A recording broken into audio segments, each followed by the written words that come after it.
우리 옆에 분에게 한번 인사할까요? 당신은 주님의 보석입니다.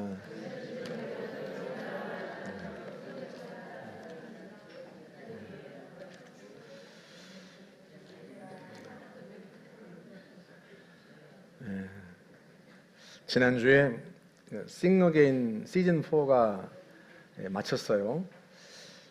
보시는 분들은 보셨을 텐데 제가 음악은 잘 몰라도 워낙 좋아하는 터라 한 번은 막내하고 차를 타고 가면서 우리 막내가 그래요. 아빠, 이 세상에 음악이 없었으면 어쩔 뻔했어요. 그래서 야, 어쩌면 너하고 생각이 똑같냐 라고 그랬는데요. 저도 시즌 1부터 4까지 아이들하고 같이 앉아서 복원했습니다. 그런데 제가 제일 기억에 남는 건 Sing Again 시즌 1이었어요. 그때 30호 참가자였던 이승윤 씨가 우승을 했는데요. 나중에 주님의 교회를 담임했던 이재철 목사님의 막내 아들이라고 하는 게 알려져서 더 관심을 모으기도 했죠. 이승윤 씨가 결승 무대에서 부른 노래가 기억하실지 모르겠습니다만 가수 이적 씨가 불렀던 노래 물이라는 노래였어요. 물론 경연에서는 원곡 그대로 부른 것은 아니고 편곡해서 불렀습니다만 이승윤 씨가 불렀던 그 노래 중에 한 대목 후렴구만 한번 같이 한번 들어볼까요? 한번 들려주세요. 예. 물 좀 줘요. 말라요. 내 머리가 어떻게 해줘요. 그대 거예요. 물 좀 줘요. 말라요. 내 머리가 어떻게 해줘요. 난 그대 거예요. 네, 이 대목만. 네, 여러분 취향은 아니신가 봐요. 이 곡의 후렴구가요. 이 물 좀 줘요. 이 대목이 네, 죄송합니다. 곡을 망쳐놔서 이게 꼭 제가 주님께 호소하는 장면처럼 그렇게 들려요. 물 좀 주세요. 목말라요.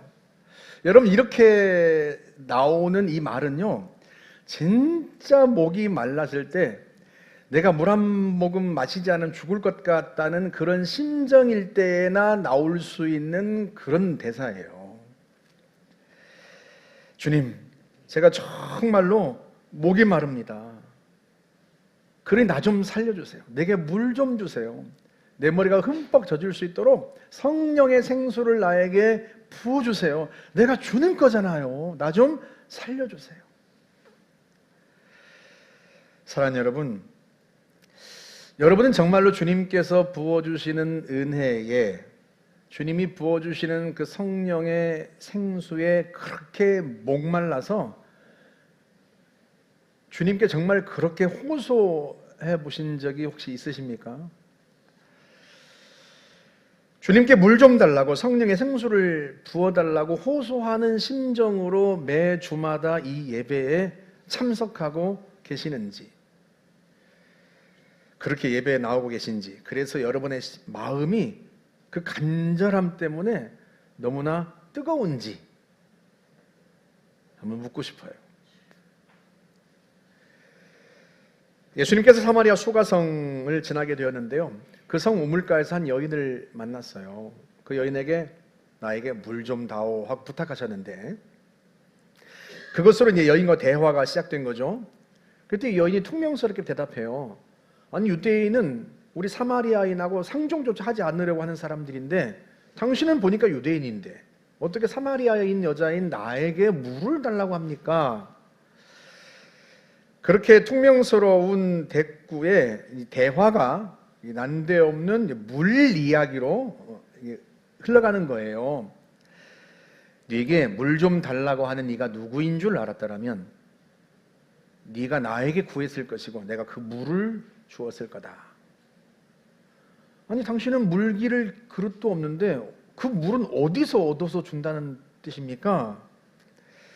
그때 주님이 하신 말씀이 이 물을 마시는 사람은, 그러게 우물물을 말하는 거겠죠. 그 당시 거기 있던 우물물.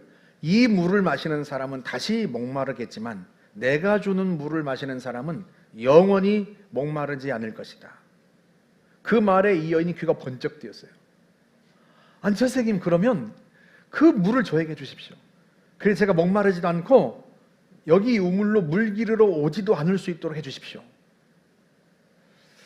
그러다 예수님이 뜬금없는 말씀을 하세요. 네 남편을 데려와라 그러세요.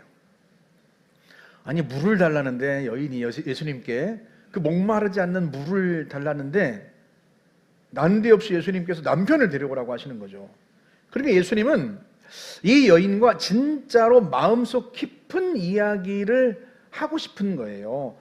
물로, 지금 눈앞에 보이는 내가 마셔야 하는 물로 시작했지만 이야기를, 정말로 이 여인의 가슴 속에 있는 진정한 이야기, 이 여인이 나누고 싶은 이야기, 그 이야기를 예수님이 하고 싶은 거예요. 그래서 이 여인의 상처를 예수님이 건드리시는 거죠. 여인이 남편이 없다고 대꾸합니다. 그래서 예수님께서 공감해 주세요. 그래, 맞다. 네가 남편 5이 있었는데 그게 네 남편이 아니었지. 지금 있는 남자도 네 남편이 아니니까 남편이 없다는 네 말이 옳다. 이 말씀에 여인이 깜짝 놀라요. 자기가 어떤지를 처음 본 분인데 너무 잘 아는 거예요. 사실만 아는 게 아니라 자기의 심정도 너무 잘 아는 거예요. 그래서 이 여인이요, 마음이 열렸어요. 아무리 봐도 자기가 보기에 선지자 같단 말이죠. 그래서 정말로 진짜 자기가 하고 싶은 이야기, 자기 마음속에 항상 담아두었던 이야기, 자기가 너무나 갈급하고 궁금했던 이야기, 그 이야기를 꺼냅니다. 그 이야기가 뭐예요? 그 주제가 예배였어요. 우리 19절 20절 한번 볼까요? 여자가 이르되 주여 내가 보니 선지자로소이다. 우리 조상들은 이 산에서 예배하였는데 당신들의 말은 예배할 곳이 예루살렘에 있다 하더이다. 여러분 놀랍지 않습니까? 그 고대에 6번이나 결혼한 여자의 진짜 관심사가 무엇이다? 예배. 동네 사람들은 아마 이 여인을 창녀처럼 취급했는지도 몰라요. 그런 동네 사람들과 마주치고 싶지 않아서 아무도 물 기르러 오지 않는 뜨거운 정오에 이 우물에 왔단 말이죠. 이 여인이 마을 사람들에게 했던 말을 들어봐도 이 마을 사람들이 이 여인을 어떻게 생각하는지를 금방 알 수 있어요. 우리 28절 한번 볼까요? 여자가 물동이를 버려두고 동네로 들어가서 사람들에게 이르되 내가 행한 모든 일을 내게 말한 사람을 와서 보라. 이는 그리스도가 아니냐 하니. 마을 사람들이 다 알고 있는 내가 행한 모든 일. 성경은 언어를 좀 순화해서 기록했다는 것을 이해하시면 좋겠어요. 내가 행한 모든 일. 그 여인이 그렇게 말했겠습니까? 야, 내가 한 모든 짓거리를 아는 사람이 있더라. 처음 만났는데 혹시 그분이 메시아가 아니냐, 이렇게 말을 한 거란 말이에요. 그러니까 사람들에게는요, 이 여인의 모든 일이 그저 가십거리에 불과한 거예요. 하지만 예수님은 이 여인의 마음속 깊은 곳에 있는 갈망을 아세요. 뭐에 대한 갈망? 예배에 대한 갈망. 내가 드린 예배가 하나님이 받으시는 참된 예배인가? 그 예배에 대한 갈망, 그게 이 여인 속에 있었어요. 그래서 이 여인의 눈에 선지자처럼 보이는 분이 앞에 있으니까 그분에게 예배에 관하여 묻는 거예요. 어디서 예배하는 것이 옳아요? 예루살렘이에요? 사마리아예요? 여러분, 이게 단지 예배 장소에 관해서 묻는 게 아닙니다. 장소를 묻는 게 아니라요, 진짜 하나님이 받으시는 예배가 어떤 예배인지를 알고 싶은 거예요. 자기가 하나님 앞에 드리는 이 예배를, 드리고 있는 이 제사를 하나님이 정말로 받으시는지 그게 늘 궁금한 거예요. 여러분, 너무 신기하지 않습니까? 6번이나 결혼한 여자의 진짜 관심사가 보통 뭘 것 같아요? 이 남자는 나를 끝까지 사랑해 줄까?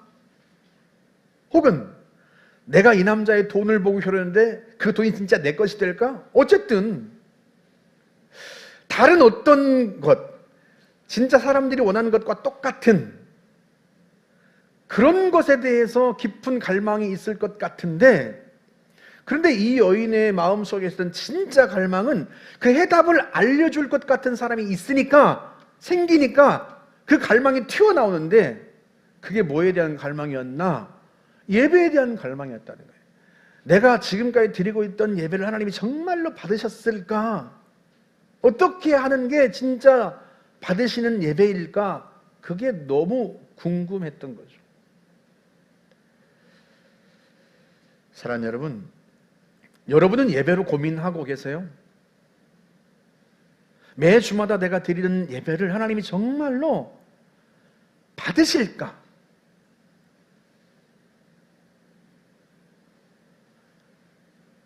하나님께서 내가 오는 것을 기뻐하실까? 예배할 때마다 내 마음이 뜨거우면 얼마나 좋을까? 예배할 때마다 하나님이 진짜 나의 예배를 받으셨구나, 이 감격이 내 속에 매 주마다 있다면 얼마나 좋을까? 여러분은 예배에 대한 고민이 여러분 속에 있습니까?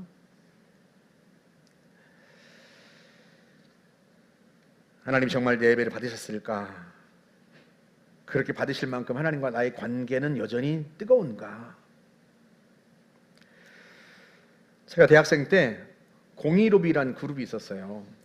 그 그룹이 불렀던 아주 오래된 연인들이라고 하는 노래가 히트를 했었습니다. 여러분 기억나실 거예요. 저녁이 되면 의무감으로 전화를 하고 관심도 없는 서로의 일과를 묻곤 하지, 이런 노래였어요. 기억나시죠? 네. 그런데 이 노래가요, 그때 어쩜 그렇게 제 상태를 잘 대변해 주는지, 하나님과 제 관계의 상태를 너무나 잘 대변해 주는 거예요. 하나님과 제가 아주 오래된 연인들 같은 거죠. 무엇보다 제가 마음이 지쳤어요. 제가 2월에 제대했는데요, 2월에 제대하면 3월에 복학할 수 있잖아요. 내가 신학교 3월에 신학교에 복학하지 않았습니다. 그런 고향에 그냥 머물러 있었어요. 마음이 지쳐서. 제가 부모님의 반대를 꺾고 신학교에 들어갔는데요, 그 신학교가 제가 입학한 지 1년 반, 한 달 반 만에 선배들이 점거농성을 시작했어요. 수업 강의실에 바리케이트를 쌓고 책가을상으로. 87년, 88년 그때가 민주화 운동부터 시작해 학내 민주화 사태가 아주 대단했던 때였습니다. 제가 뭘 알겠어요? 근데 이 학내 사태가요 2학년 말까지 가는 거예요. 제가 학교에 있는 기도탑에 올라가서 금식하면서 기도를 했습니다. 선배들도 금식하면서 기도하자고 그러더라고요.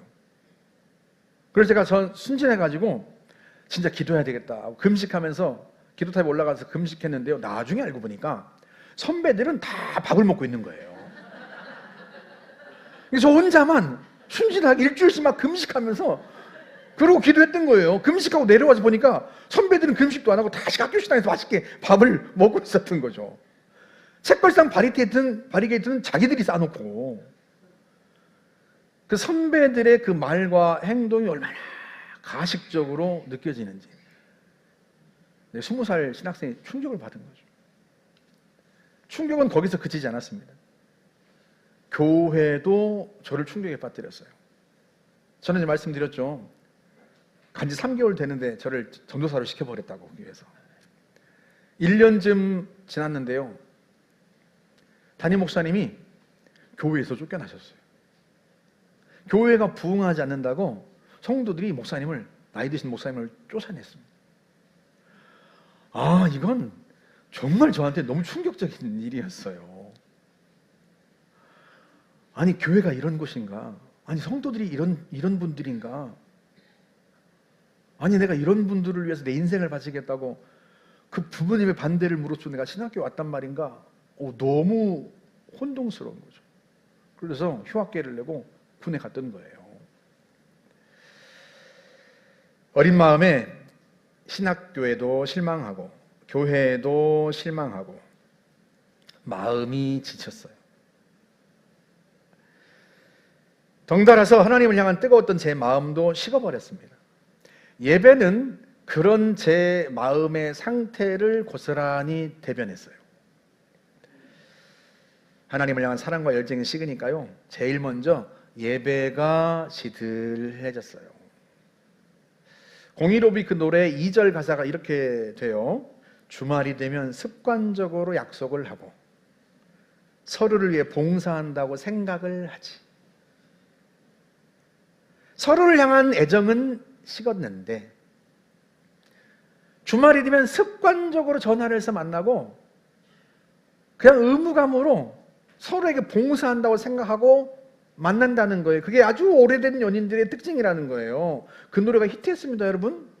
무슨 뜻이겠어요? 많은 사람들이 공감하고 있더라. 그런 뜻 아니겠어요? 그런데 하나님과의 저의 관계가 딱 그런 거예요. 주일이 되면 의무감으로 그냥 습관적으로 예배를 갑니다. 이 정도는 해드려야지 뭐. 하나님께 봉사한다고 생각하고 그리고 예배를 해치우고 오는 거죠. 차마 헤어지지는 못해요. 차마. 그러다 보니 매주 예배 시간이요, 냉랭한 거예요. 제 그 방황이 신학교 4학년까지 갔어요. 그런데도요, 제가 예배가 냉랭해졌는데도 예배에 대한 고민을 하지 않아요. 예배에 대한 열정을 회복할 생각이 없어요. 그냥 하나님께 봉사는 짐치고 예배를 하는 거죠. 하나님과의 관계가 왜 이렇게 냉랭해졌는지에 대해서 묻지 않고 고민하지 않고 회복하려고 하지 않은 채 그렇게 몇 년이 흘러간 거죠. 혹시 여러분은 그런 적 없으세요? 하나님이 기쁘게 받으신 예배를 드리리라 했던 그 뜨거운 마음으로 여전히 예배하고 계십니까? 혹시 여러분의 예배가 냉랭해지지 않으셨어요? 주말이 되면 그 습관적으로 하나님께 선심 쓰듯이 앉아서 예배하고 있지는 않는가? 아주 오래된 연인들은요, 우리가 다 아는 것처럼 딱 두 가지의 결말로 이어집니다. 하나는 어떤 계기로 인해서 다시 뜨거운 관계를 회복하든지 아니면 끝내 관계의 종말을 맞든지. 여러분, 사람 사이의 관계는요, 어떤 결말이 정답이다 이렇게 말할 수는 없어요. 그런데 하나님과의 관계는 문제가 다릅니다. 하나님은 나의 창조주이세요. 내 육체와 내 영혼을 빚으시고 나를 이 땅에 보내신 분입니다. 하나님이 나를 통해서 이 땅에 세우신 계획이 있어요. 그래서 나를 통해서 그 아름다운 계획이 이루어지게 하고 싶은 분이시고요, 당연히 내 인생의 설계자이고 내 인생의 인도자이세요.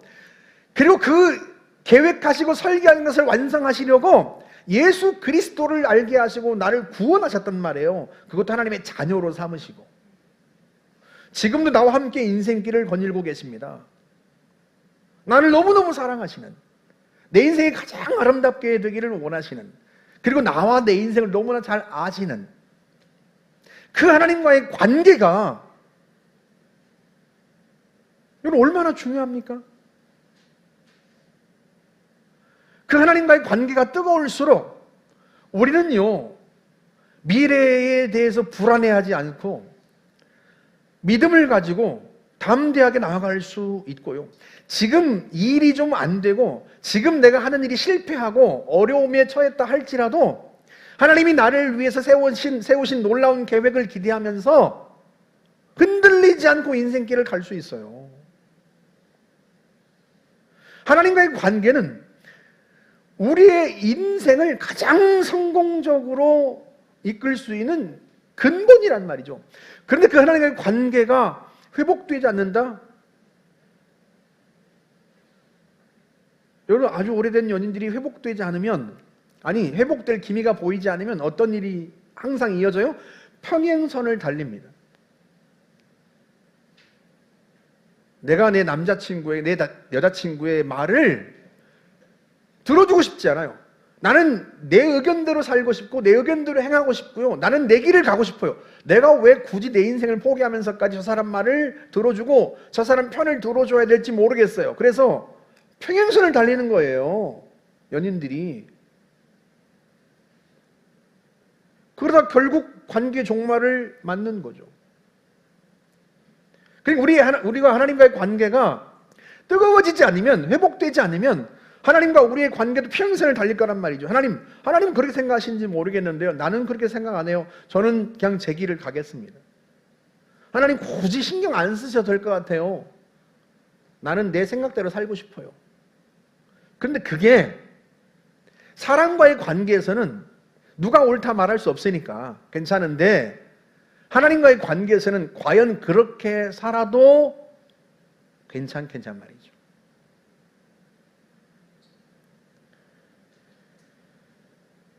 나를 아시고 내 인생길을 아시 하나님과의 관계가 우리에게는 너무나 중요해요. 제가 설교다 떠오른 장면이, 여러분 시골에 사신 분들은 어릴 때 겨울에 제일 많이 하고 노는 놀이가 뭐예요? 연날리기. 제가 설교하는데요, 그 장면이 딱 떠올라요. 연줄이 끊어지면 공중에서 빙빙 돌다가 그냥 어디에 처박힌지 모르게 처박힙니다. 하나님과의 관계가 끝내 회복되지 않으면 우리의 인생이 꼭 그럴 것 같다는 생각이 들어요. 그러니 하나님과의 관계가 얼마나 중요하냐는 말이죠. 우리의 예배는 그 하나님과의 관계를 적나라하게 보여주는 현장인 거예요. 관계가 뜨거우면 만남도 뜨겁습니다. 만남이 뜨거우면 그 관계가 뜨겁다는 걸 반증해 주는 거예요. 증명해 주는 거예요. 마찬가지로 우리가 하나님과의 관계가 뜨겁다면 우리의 예배도 뜨거울 거예요. 그런데 하나님과의 관계가 냉랭하다면 예배도 냉랭할 거란 말이죠. 예배는 하나님과 우리의 관계를 적나라하게 보여주는 현장인 거예요. 수가성 여인도 인생이 꼬일 대로 꼬였던 모양이에요. 어디서부터 풀어야 할지 몰랐던 모양입니다. 과연 그 꼬인 매듭이 풀리긴 할까? 여러분, 이 시대에도 6번 결혼한 분 주변에서 보셨어요? 6번 결혼한 분. 야, 연예인도 헐리우드 스타들 6번 결혼한 사람은 제가 잘 못 봤어요. 그런데 그 고대에 세상에 6번이나 결혼했다니, 그것도 여인이. 말이 6번 결혼했죠. 5번 남자한테 버림받은 거예요, 실제로는.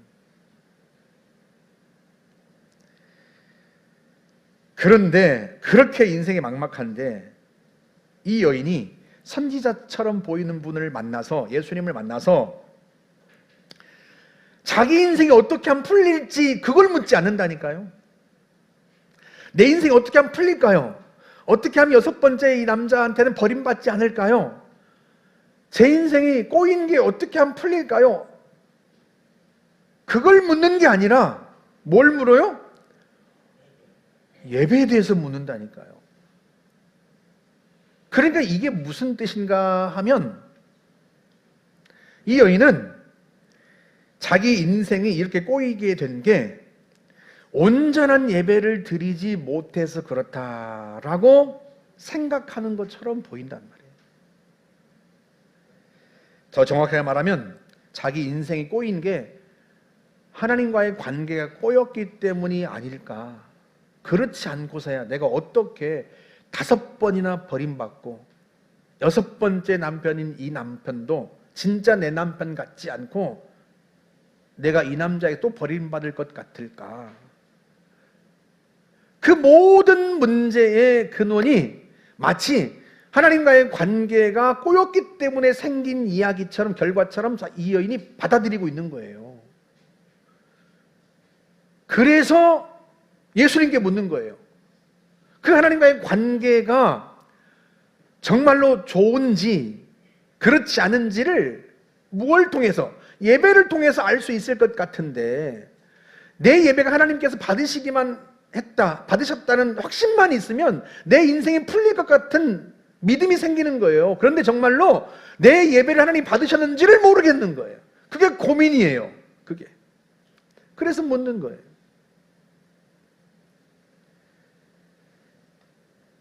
실제로 연인들이 관계가 식으면 말씀드린 것처럼 만나서 한 데이트가 냉랭하잖아요.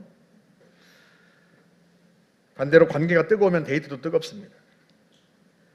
그렇죠? 마찬가지로 하나님과의 관계가 뜨거우면 하나님과 만나서 나누는 이 예배의 데이트가 뜨거울 거란 말이죠. 근데 이 여인은 그걸 느끼질 못하는 거예요. 그래서 어떻게 하면 진짜 하나님 받으신 예배가 될지를 선지자처럼 보이는 예수님에게, 예수님이 그리스도인지 정확하게 몰랐으니까 묻는 거예요. 그 고민이 있는 거예요. 고민이. 관계가 풀리면 예배도 풀릴 것이다. 역으로 예배가 풀리면 관계도 풀릴 것이다. 그래서 어디에서 예배하는 게 좋을까요? 예루살렘입니까? 사마리아입니까? 하고 묻는 거죠. 여러분, 예수님께서 뭐라고 대답을 하세요? 우리 본문 있으면 좀 볼까요? 아버지께 참되게 예배하는 자들은 영과 진리로 예배할 때가 오나니 곧 이때라.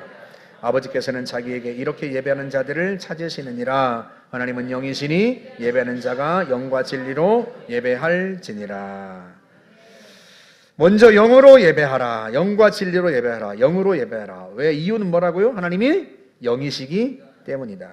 수가성 여인은요, 예배 장소에 대해서 물었어요.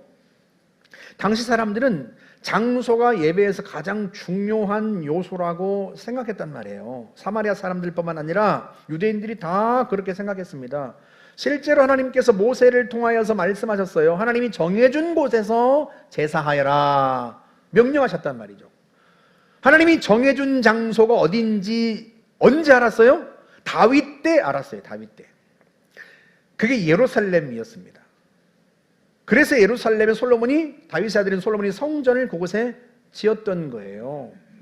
그런데 무엇보다도 그보다 훨씬 전에 하나님께서 예루살렘 모리아 산에서 독자 이삭을 번제로 드리라고 아브라함에게 명령하셨어요.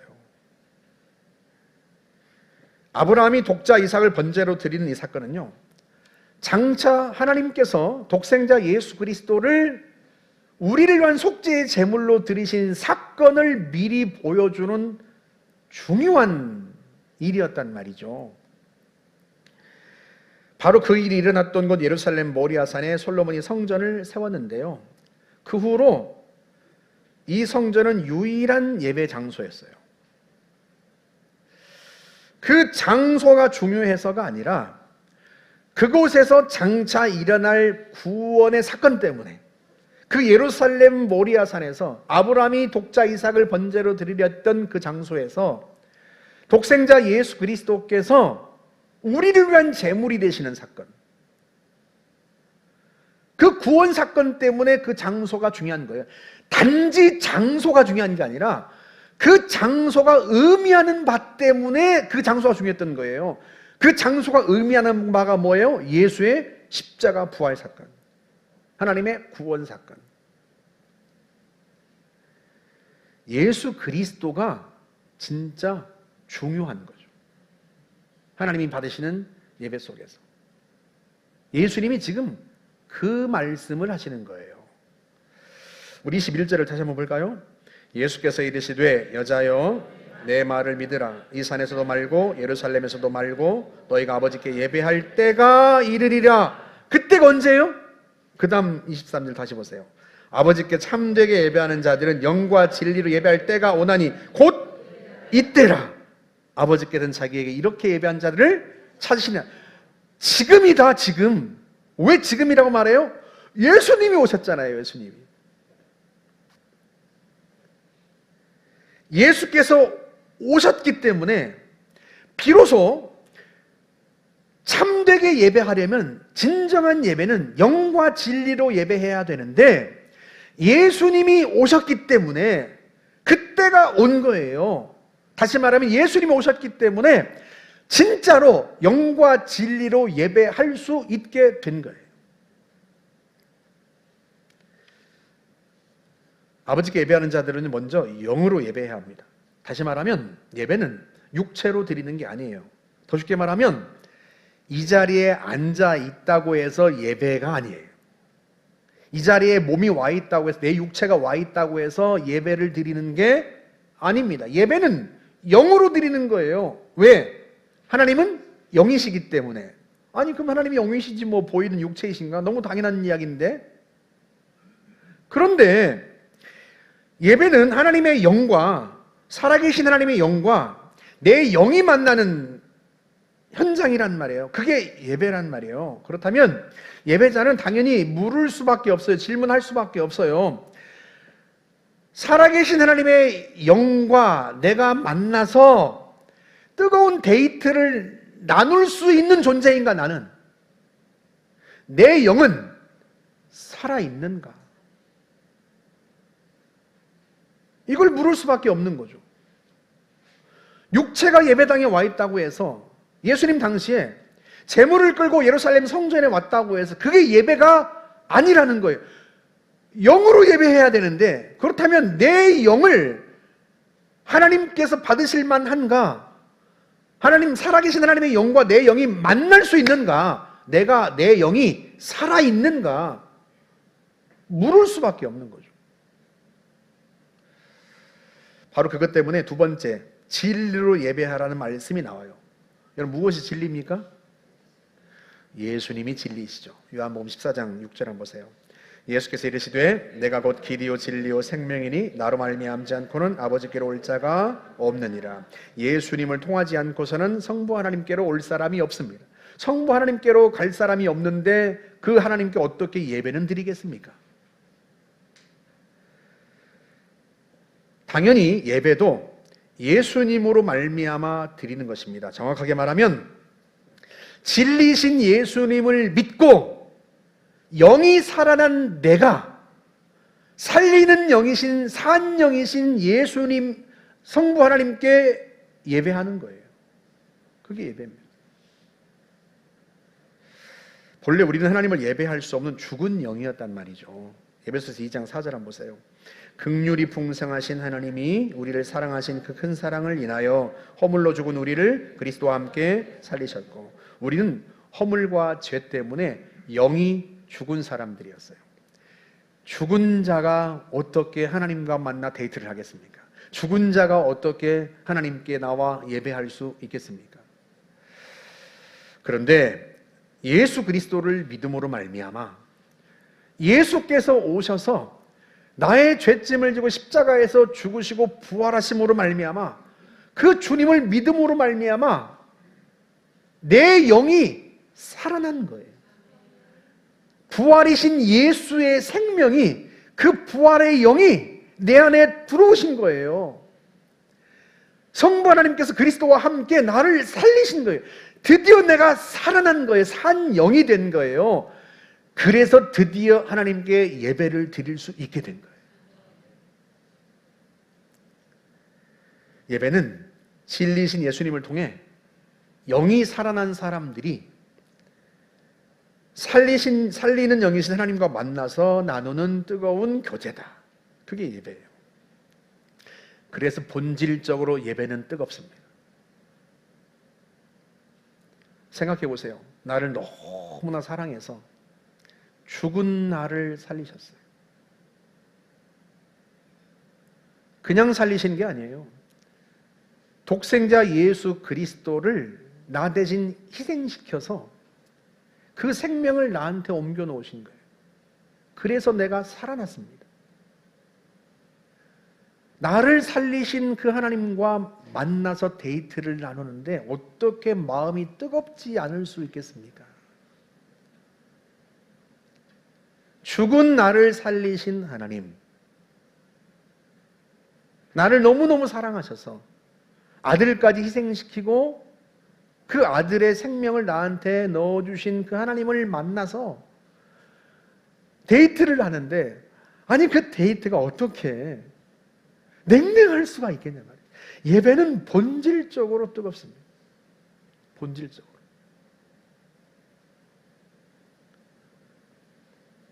그렇다면 여러분에게 다시 물어보겠습니다. 여러분은 진정한 예배를 드리고 있습니까? 여러분의 예배는 뜨겁습니까?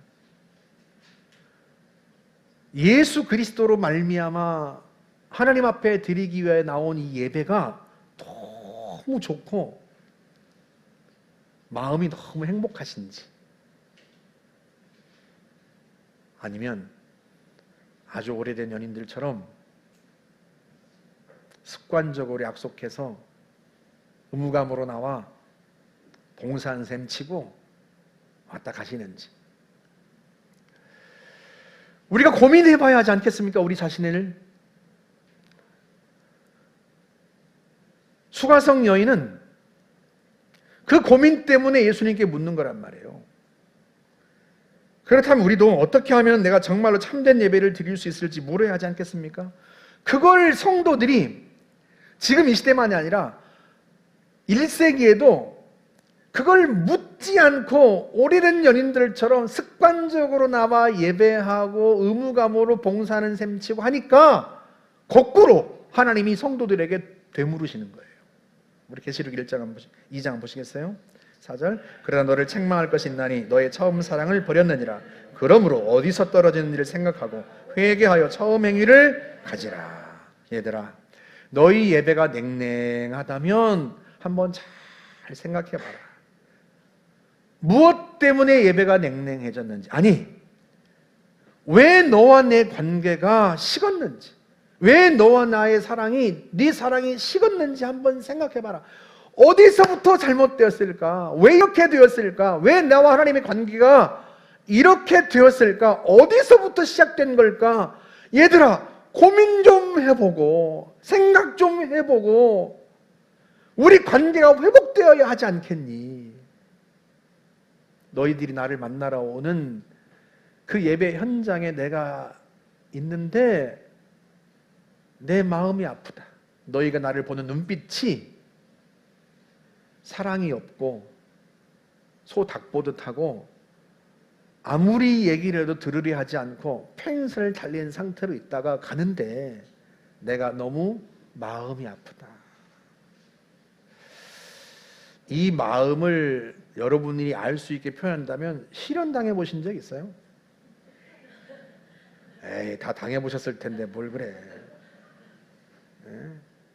저도 당해봤거든요. 제 아내 만나기 전에. 너무 마음이 아파. 나를 만나러 왔는데 그 눈빛, 그 표정, 그 말투, 행동, 이게 다 검이 되어서 나를 찔러요.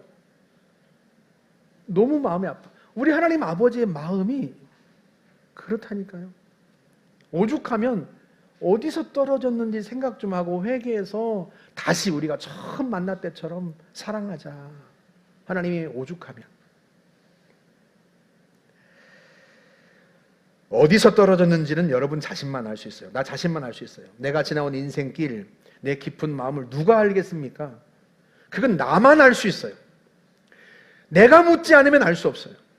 누구한테 묻겠습니까? 그거를 내가 곰곰이 생각해보고 어디서부터 잘못되었는지, 왜 나와 하나님의 관계가 이렇게 식어버렸는지, 그래서 왜 이 예배가 냉랭한지 그걸 누가 알겠습니까? 여러분, 여러분만이 알아요. 나 자신만 알아요. 어디서부터 떨어졌는지는 나 말고 누가 알겠어요?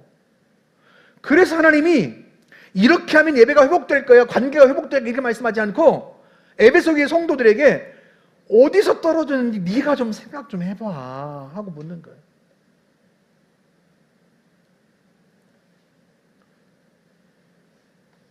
왜 내 예배가 냉랭해졌을까? 내가 어디에서 떨어졌을까?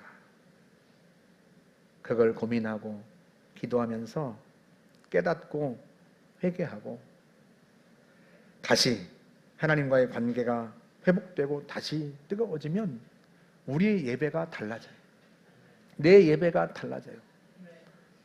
하나님 앞에 나올 때마다 내 모든 짐이 다 벗어지는 걸 느끼고 하나님 앞에 나올 때마다 위로와 사랑을 경험하고 용기와 희망이 막 샘솟고 내가 살아나는 느낌을 받아요. 여러분 연애할 때 그런 느낌 받으시잖아요. 풀이 죽어가고 다 힘들다가도 사랑하는 사람만 만나면 살아나잖아요. 우리 예배 현장이 하나님은 그렇게 되기를 원하시는 거죠. 싱어게인의 그 참가자 중에 슈가맨조가 있어요.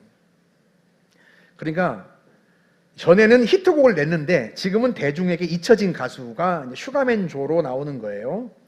시즌2 슈가맨조에 43호 가수가 있었는데요. 노래하려고 무대에 등장했는데 심사위원들이 금방 알아봐요. 심사위원들도 다 가수니까. 43호가 자신을 이렇게 소개했습니다. 나는 천국과 지옥을 오간 가수다. 이게 무슨 뜻인가? 자신의 노래가 너무 히트를 해가지고 전국 투어 콘서트를 했답니다. 얼마나 노래가 히트를 했는지 전국 투어 콘서트. 근데요, 이 노래가 초고음의 노래야. 음이 너무 높아.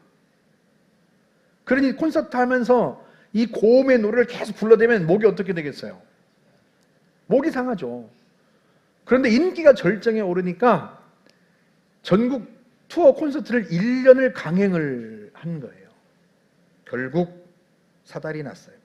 성대 결절로 이어졌습니다. 노래를 할 수 없게 되었어요. 그때 이런 댓글들이 달렸답니다. 모든 걸 가져다 주고 목소리를 빼앗아간 노래. 살인적인 스케줄로 목이 망가진 비운의 가수. 그게 싱어게인에 참가한 이유였답니다. 실패한 가수로 남고 싶지 않아서 다시 도전한 거죠. 사연을 듣고 나니까 심사위원도 또 다른 참가자들도 얼마나 이 마음이 간절하게 느껴지겠어요. 다들 두 손 모아 기도하는 심정으로 보았지 않았겠습니까? 그런데요, 노래를 시작하고 고음 영역에 도달했는데요, 고음이 나오지를 않아요. 음이 불안해요. 한 심사위원이 끝내 두 손을 모은 채 눈을 감아요. 근데 카메라가 클로즈업 하는데요, 그 심사위원의 눈에서 눈물이 툭툭 떨어져요. 너무 마음이 아프니까. 결국 1회전에 탈락했습니다. 탈락하고 나서 이렇게 말했어요. 그때 콘서트를 멈추고 나 자신을 정비해야 했습니다. 그런데 그때 멈추지 않고 그때 정비하지 않아서 내게는 두 번 다시 노래할 기회가 주어지지 않았습니다. 그게 너무 슬픈 거예요. 사랑하는 여러분, 그 이야기가 꼭 하나님께서 우리에게 하시는 이야기처럼 들리지 않습니까? 지금이 바로 우리의 예배를 점검해야 할 때 아닙니까? 왜? 예배는 하나님과 나의 관계를 보여주는 현장이니까. 더 늦으면 하나님이 나의 인생 속에 계획하신 일들을 이룰 수 있는 기회를 놓칠 수도 있지 않겠어요? 그러니 지금 내 예배를 점검하고 내 예배가 보여주고 있는 나와 하나님의 관계를 점검해서 내가 어디에서부터 떨어졌는지를 확인하고 다시 하나님과의 관계를 회복하고 나와 하나님 관계가 회복되었다는 것을 예배 현장 속에서 우리가 체험할 수 있어야 하지 않겠어요? 그래서 예배 현장 속에서 나의 예배를 받으신 하나님이 너무 좋으셔서 야, 네 인생 이대로 끝내면 안 돼. 내가 도와줄 거야. 내가 너의 병을 치료해 줄 거야. 내가 네 가정을 회복시켜 줄 거야. 내가 이 예배 현장에서 네 인생길을 열 거야. 그러니 나와 함께 남은 인생을 정말 뜨겁게 가보자.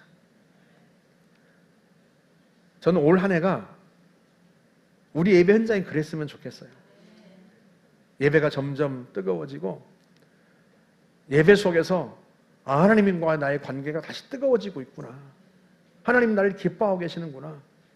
하나님이 내 인생 속에 세우신 계획을 이루어 가실 수 있겠구나. 그걸 느끼고 또 그걸 체험하고 하나님 그렇게 이끌어 가시는 그 예배 현장이 되어갈 수 있기를 주님의 이름으로 축복합니다. 우리 같이 한번 찬양하고 기도합시다.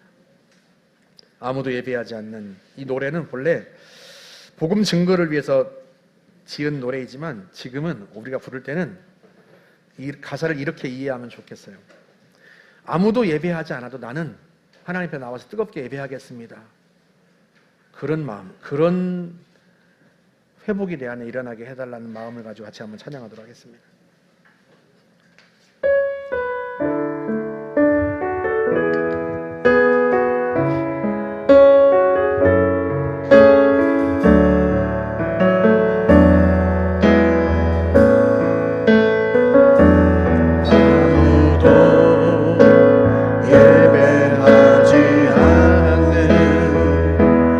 그곳에서 주를 예배하리라. 아무도 찬양하지 않는 그곳에서 나 주를 찬양하리라. 누구도 헌신하지 않는 그곳에서 주께 헌신하리라. 누구도 증거하지 않는 그곳에서 나 주를 증거하리라. 내가 밟는 모든 땅 주를 예배하게 하소서. 주의 보혈로 덮어지게 하소서. 내가 섬기고 주의 거룩한 것 되게 하소서. 주의 향기로 물들이소서. 내가 밟는 모든 땅, 내가 밟는 모든 땅 주를 예배하게 하소서. 주의 보혈로 덮어지게 하소서. 내가 섬기고 주의 거룩한 곳 되게 하소서. 주의 향기로 물들이소서. 우리 이렇게 기도합시다. 하나님 올 한 해가 하나님과 관계가 뜨거워지는 다시 회복되는 한 해가 되게 해주십시오. 그걸 예배 현장 속에서 내가 느낄 수 있도록 도와주십시오. 어디에서부터 떨어졌는지 생각해요. 하나님을 기도할 때 깨우쳐 주시고 하나님 제가 회개하고 주님께 나아가겠습니다. 도와주십시오. 그래서 예배 현장이 점점 뜨거워지고 예배 속에서 하나님이 나를 살리고 회복시키는 역사가 매 예배 시간에 일어날 수 있도록 도와달라고 이 시간 제가 하나님 앞에 예배가 기도하겠습니다. 하나님 아버지, 우리 예배 현장이 정말로 뜨거워질 수 있기를 원합니다. 하나님 아버지, 내 예배가 하나님 앞에 드린 예배가 뜨거운지, 내 마음이 주님 앞에 나올 때마다 뜨거운지 우리 자신을 점검해봅니다. 지금 점검하지 않으면 안 되기에 하나님이 말씀하시는 겁니다. 하나님 잠시 멈추고 하나님 고민하겠습니다. 기도하겠습니다. 생각하겠습니다. 내가 어디서 떨어졌는지, 어디서부터 하나님과의 관계가 흐려졌는지, 어디서부터 하나님과의 관계가 수평선을 달리고 있는지, 어디에서부터 우리의 관계가 땡땡해졌는지 고민합니다. 생각해봅니다. 기도해봅니다. 주님 깨우쳐주시고 알게 하여 주시기를 바랍니다. 그래야 하나님 앞에 회개하며 다시 주님과의 관계를 회복할 수 있기를 원합니다. 하나님과의 관계가 언제나 회복되고 뜨거워지고 있다는 사실을 내 예배할 때마다 느낄 수 있게 하여 주시기를 바랍니다. 내가 하나님 앞에 드린 예배가 뜨거워지는 걸 느끼면서 하나님과의 관계가 뜨거워지고 있다는 사실을 알 수 있도록 하나님 축복하시길 바랍니다. 하나님 아버지, 그 예배 현장 속에서 하나님의 역사가 일어날 수 있게 원합니다. 내 영혼을 살리신 하나님이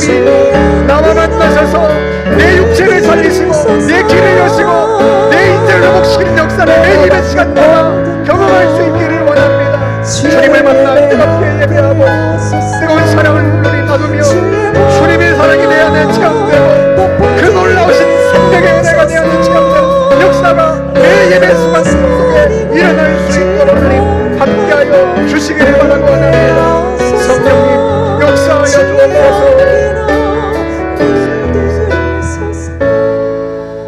다시 한번 기도합시다. 예배 현장은 하나님과의 관계를 증명해주는, 보여주는 현장입니다. 그래서 우리가 기도해야 됩니다. 주님, 예배 속에서 내가 더디 깨닫더라도 예배 속에서 내 마음이 뜨거워지는 걸 내가 느낄 수 있게 해주십시오. 예배 속에서 두려웠던, 불안했던 내 마음이 평강을 얻는 것을 경험하게 해주십시오. 예배 속에서 내 인생길이 열리는 것을 느낄 수 있게 해주시고, 예배 속에서 내 육체가 치유되는 것을 느낄 수 있게 해주시고, 내 가정이 회복되고 있다는 사실을 예배 속에서 느낄 수 있게 해주십시오. 이 예배 현장 속에 하나님이 나를 살리고 있다는 사실을 내가 경험함으로 말미암아 하나님과 나의 관계가 다시 뜨거워지고 있다는 것을 알 수 있게 해달라고 주님 예배 속에서 역사하여 주십시오. 우리 다시 한번 주님한테 기도하겠습니다.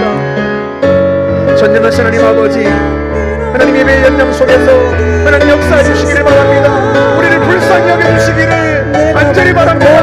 하나님 앞에 예배하러 나올 때마다 하나님 아버지, 불안하고 두려웠던 나의 마음이 평강을 얻는 것을 하나님 아버지 경험할 수 있게 해주시기 바랍니다. 내 인생길이 열리고 있다는 사실을 내가 알 수 있게 해주시고, 하나님 내 문제가 풀어지고 있다는 것을 예배 가운데 이런 내가 체험할 수 있게 해주시고, 하나님이 나의 기도를 들으시고 나의 질병을 치료하시고 내 막힌 담들을 허물고 계신다는 사실을 우리가 깨닫고 경험할 수 있게 하나님 도와주시길 바랍니다. 우리는 무지하고 어리석어서 하나님과의 관계가 회복되고 있는지, 하나님과의 관계가 다시 뜨거워지고 있는지 모를 때가 있습니다. 그러나 예배 현장 속에서 내가 그걸 알 수 있도록 하나님 우리 가운데 역사하여 주시길 바랍니다. 이를 하나님 앞에 기도하며 이를 고민하며 주 앞에 하나님 아버지, 내가 어디서부터 떨어졌는지 생각하고 회개하며 나아갑니다. 하나님 역사해 주시옵소서. 예배 현장이 하나님과의 나의 관계를 보여주는 특별한 순간들이 매 예배 때마다 될 수 있기를 원합니다. 하나님 역사하여 주옵소서. 은혜를 베풀어 주옵소서.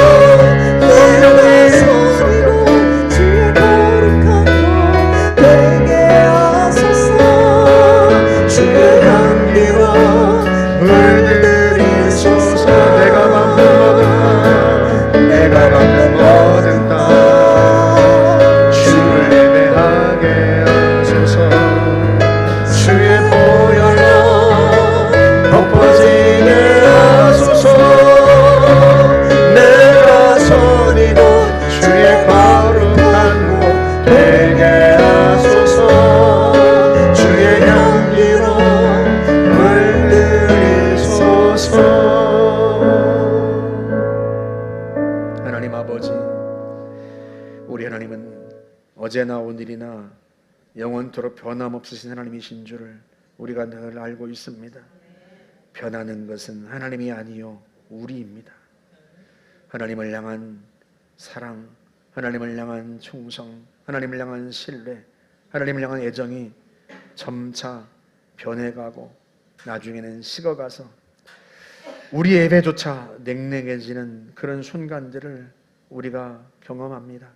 하나님 아버지, 너희가 어디에서 떨어졌는지를 생각하고 회개하여 다시 처음 행위를 가지라 부탁하시는데, 우리가 어디서부터 그렇게 되었는지, 언제부터 그렇게 되었는지, 무엇 때문에 그렇게 되었는지 우리 자신을 돌아봅니다. 멈춰 서서 우리 자신을 돌아보고 점검하고 하나님 앞에 왜 그랬는지, 왜 이렇게 되었는지 알게 해달라고 기도합니다. 주님, 저희를 깨우쳐 주시옵소서. 무지한 저희를 깨우쳐 주시고, 주님, 저희가 주님과의 관계가 회복되어서 다시 주님과 뜨거운 관계가 살아나서 예배하는 현장이 뜨거워질 수 있기를 원합니다. 예배를 통해서 하나님과의 나의 관계가 회복되고 있구나 하는 것을 내가 알 수 있도록 하나님 도와주시기를 바랍니다. 그리고 그 예배가 점점 뜨거워져서 예배 속에서 나를 너무너무 사랑하시는 하나님이 내가 너무 좋으셔서 내 마음을 만지시고 내 육체를 만지시고 내 관계를 다시 푸시고 내 삶을 이끌어 가시는 것을 우리가 경험하게 하여 주옵소서. 하나님이 나를 땅에 보내실 때 세우셨던 그 놀라운 계획들이 늦지 않게 하나님 우리 현장, 우리의 삶의 현장 속에 이루어지는 것을 하나님이 보고 기뻐하실 수 있도록 하나님 우리가 그렇게 주님과의 관계가 회복되기를 원합니다. 올 한 해 우리에게 그 은혜를 베풀어 주옵소서. 역사하실 걸 확신합니다. 예수님의 이름으로 기도하옵나이다. 아멘.